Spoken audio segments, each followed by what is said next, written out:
Jeg vil nu vise, hvordan man bestemmer arealet af en punktmængde, som vi altså kalder type 1. Det vil sige, hvor der kun er én graf, og hvor grafen den ligger over x-aksen. Allerførst så starter vi med at bestemme nulpunkterne. Dette gøres i Inspire ved hjælp af solve-funktionen, hvor vi sætter grafen, eller funktionen lige med 0.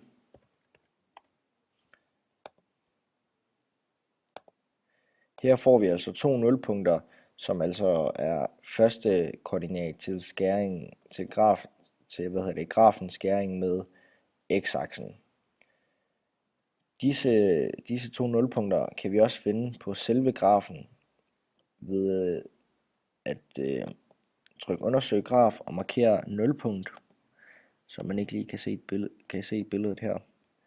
Og så får man altså 0,564, det vil sige den samme herover bare afrundet. Og det samme gør så for det andet nulpunkt.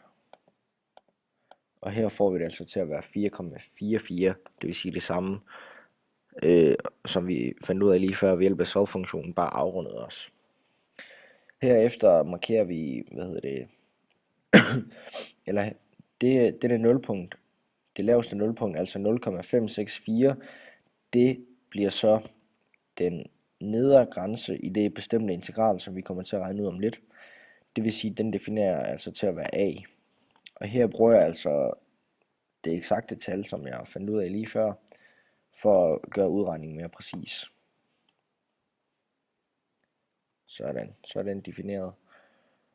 Og det andet nulpunkt, altså 4,44 afrundet, det er så den øvre grænse, det vil sige b, og den definerer jeg derfor til at være b.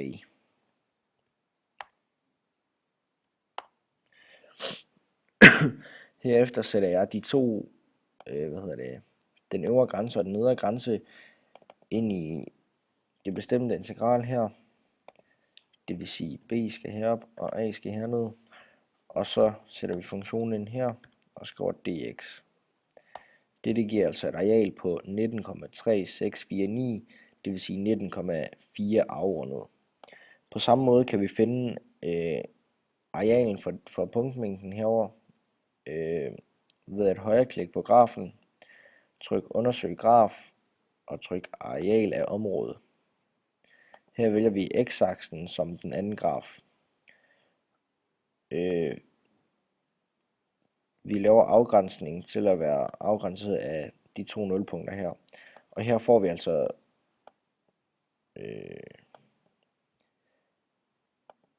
vi altså også arealet til at være 19,4. Det vil sige det samme som herover afrundet. Og det er det, der kan ses her.